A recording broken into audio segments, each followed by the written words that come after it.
Every woman has a breaking point. Mine wasn't loud. It was calm, organized, and legally documented. Watch what happens when silence stops being weakness. My name is Dana. I'm 41 years old, and this is how I turned his dismissal into my freedom.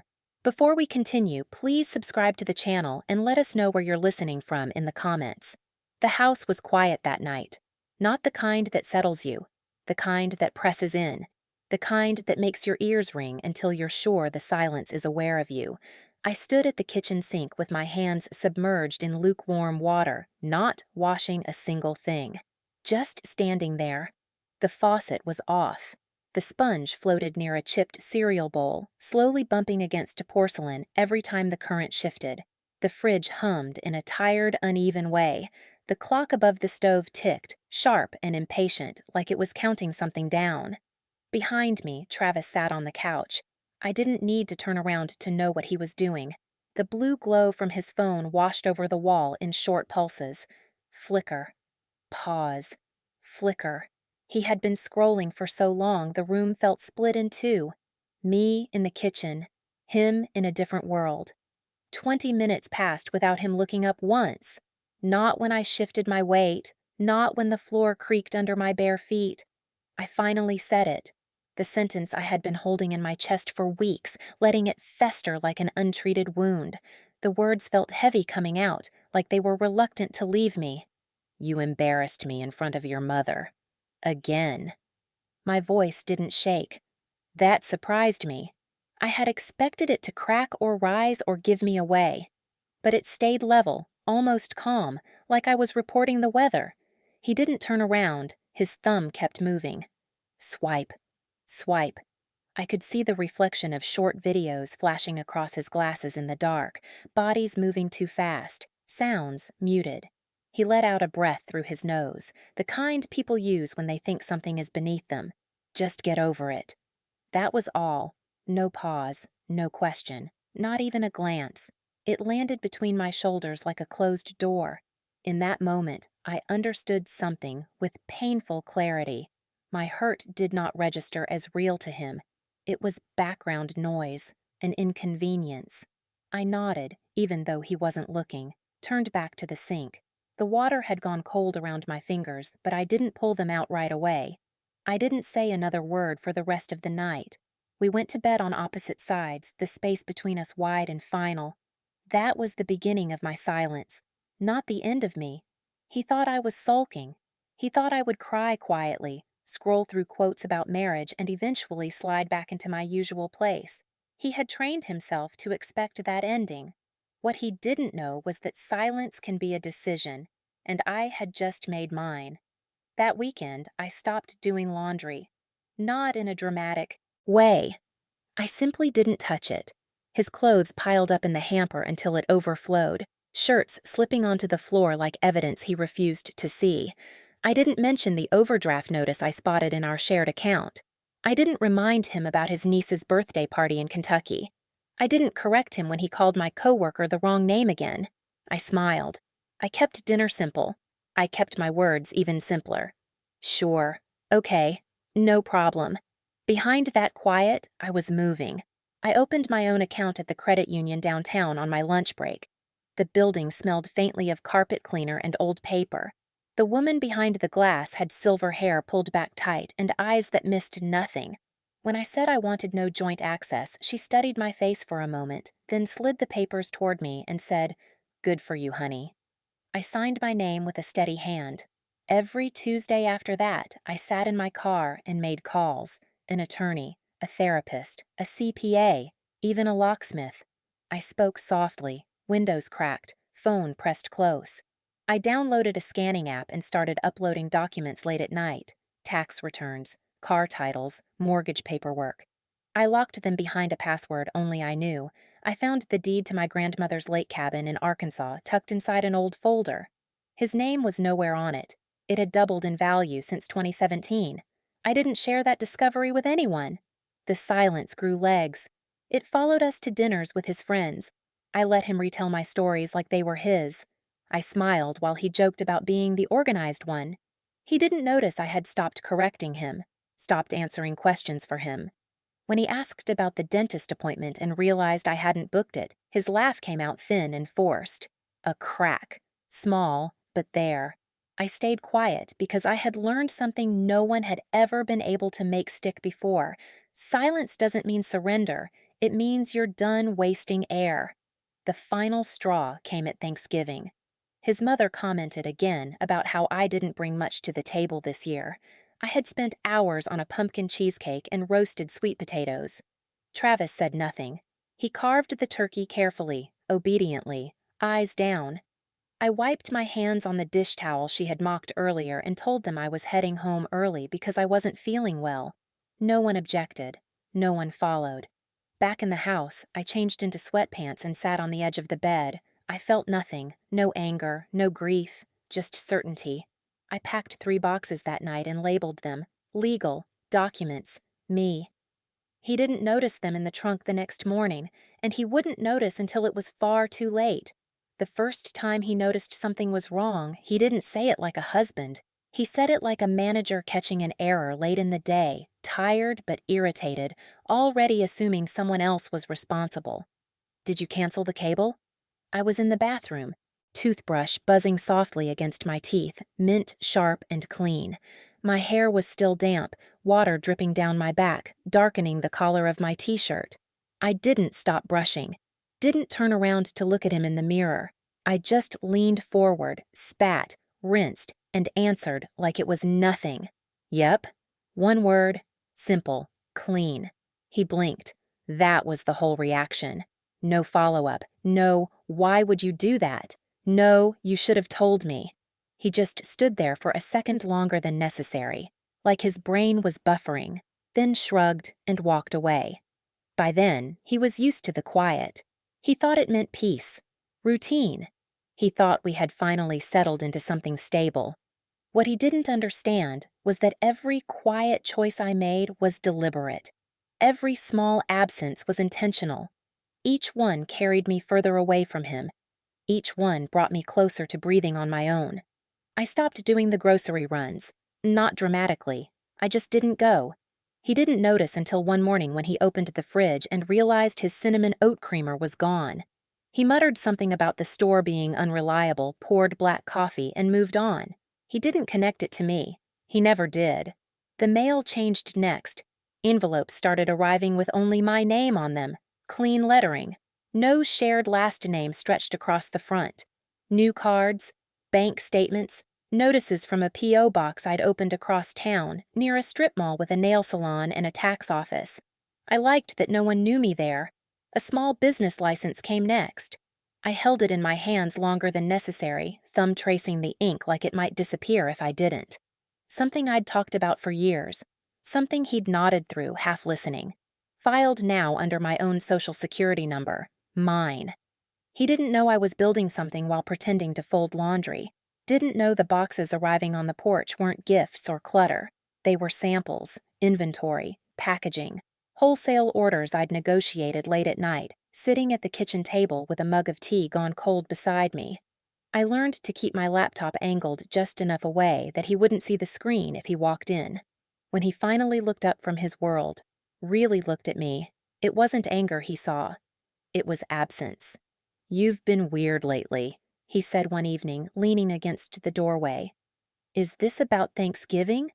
I looked at him, really looked, his arms crossed, his jaw already tight, waiting to defend himself against something I hadn't even said. I didn't answer. The silence filled the room, thick and unmoving. It stretched until he scoffed and dragged a hand through his hair. "God, you're so sensitive sometimes." That word again. Sensitive, like it explained everything. Like it dismissed everything. As if I were faulty equipment. Too delicate. Too much. He didn't ask how it felt to sit at that table. Didn't ask why I hadn't reached for him in weeks. Didn't ask why my laughter had gone quiet, why my eyes no longer followed him around a room. He just kept living like I hadn't changed. Like I was a piece of furniture. Useful, familiar, permanent. I wasn't any of those things anymore. I was done filling gaps he refused to see. Done being his reminder system, his emotional translator, his calendar, his soft place to land. One night, I took a call in my car, parked 2 blocks away. The engine was off. The streetlight hummed overhead. The lawyer's voice was calm, steady, practiced. "You have everything ready," she said. "We can file quietly. He'll be served when you choose."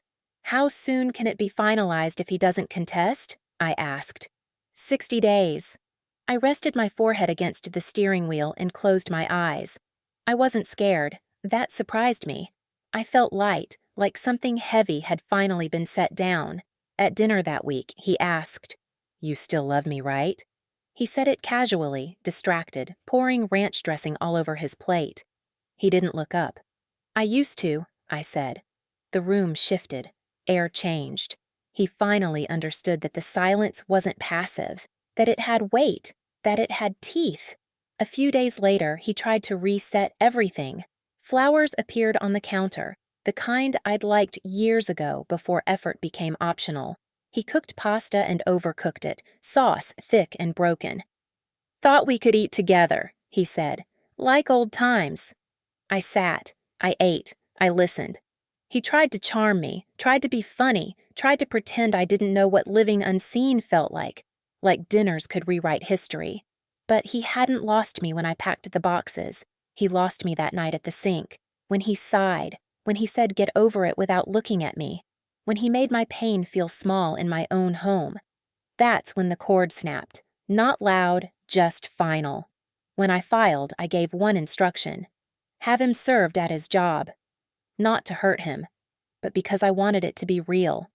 2 weeks later, he came home holding the envelope like it might explode. "What is this?" he demanded. I kept wiping the counter.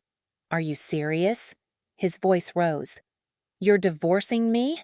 I didn't answer, because everything I needed to say had already been spoken, in the silence. He didn't yell right away. That surprised me. I had braced myself for the explosion, for the volume he saved for moments when he thought intensity could still control the outcome. Instead, he stood there in the kitchen with the envelope crushed in his fist, paper bent and creased like it had already been through something violent. His jaw was tight. His eyes kept flicking over my face like he was scanning through old versions of me, trying to find the one that used to respond on cue, the apologetic one. The one who rushed to explain herself before he even asked.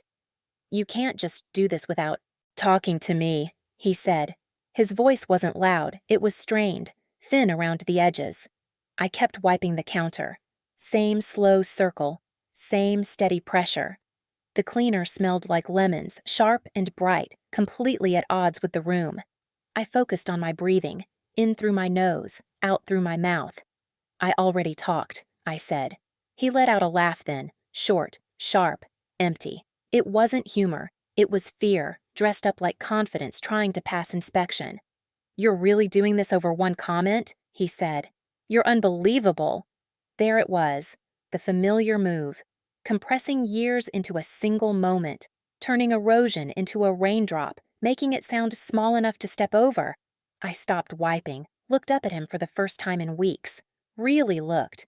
His shoulders were tense, his eyes already defensive, already preparing to argue with a version of me he preferred. "It wasn't one comment," I said. "It was the way you said it, and the way you always did." He opened his mouth, ready with something rehearsed, then closed it again. I saw the calculation, the pivot, and then he did what he always did when the ground shifted beneath him. He blamed me. "You've been cold," he said. "You shut me out. You stopped trying." I nodded once. Just once. Exactly. That landed harder than any speech ever could. That night, he slept on the couch. Not because I asked him to, not because we fought, but because the bed no longer belonged to both of us. I slept deeply, stretched out across the mattress, the quiet, uninterrupted. When I woke up, my body felt lighter, like it had finally accepted what my mind had known for months. The public moment came faster than I expected. His office holiday lunch, a casual thing at a mid-range Italian place just outside Columbus. Bread baskets, red check napkins. The kind of place meant to feel easy and social. I wasn't supposed to be there. He didn't even know I knew about it. but the attorney had suggested it. Calmly. Practically. She said it mattered where the narrative landed first. When the server approached the table, she smiled at me like we were old friends, like I belonged there. "Here you go," she said, placing the envelope neatly in front of him. "Certified delivery for Travis." He froze, fork halfway to his mouth, sauce dripping back onto the plate. Every conversation at the table stuttered and stopped. All eyes turned. The envelope this time was thicker. He could feel it. I could see it in the way his hand trembled when he touched it. Financial disclosures, property claims, documentation he didn't know I had, proof he didn't know existed. Across from him, his coworker Mark cleared his throat. "Everything okay, man?" Travis tried to laugh. "It came out wrong. Too high, too late. That was the moment. Not when I filed, not when I moved my money, not when I packed my boxes. That was when he lost something he couldn't recover. He lost the story he'd been telling everyone. At home, the unraveling sped up. Without the illusion, there was nothing left to slow it down. He begged. Not with tears, with promises, the kind he'd always believed were enough. "I'll do therapy," he said. "I'll listen. I didn't know it was this bad." I sat on the edge of the bed, folding a sweater into my suitcase. Careful, precise. The fabric was soft under my fingers, worn in from years of use. "You didn't know," I said, "because you didn't want to." He reached for my wrist, a reflex, muscle memory. I stepped back. I wasn't angry. I wasn't shaking. I felt clear, clean, just done. The unexpected ally came a few days later in the form of his mother. Her name lit up my phone, and for a moment I considered letting it go to voicemail. Then I answered. Her voice was tight, controlled, careful. "I read the papers," she said. "I didn't realize how much you handled for him." I didn't rush to fill the silence. "He's not doing well," she added. "I know." There was a pause. Longer this time. "I should have spoken up more," she said. That was all I needed. Not forgiveness, not repair. Just acknowledgement. Someone finally seeing what I had carried without being asked. The final confrontation happened quietly, at the county clerk's office. Fluorescent lights, neutral walls, the sound of papers sliding across a counter. We sat side by side, not touching. He looked smaller there, not physically, internally, like a man who had lived too long inside someone else's effort and didn't know how to stand on his own. "So that's it?" he asked. I signed my name. The pen felt solid in my hand. That was it a long time ago. When I walked out, no one laughed, no one clapped. There was no soundtrack waiting for me, just cold air, clean air. It filled my lungs and stayed there. Some betrayals don't leave bruises, they leave silence. I didn't ruin him. I just stopped protecting him from consequences. Now, I live alone in a place that feels like mine. The quiet here doesn't ring. It doesn't watch me. It rests.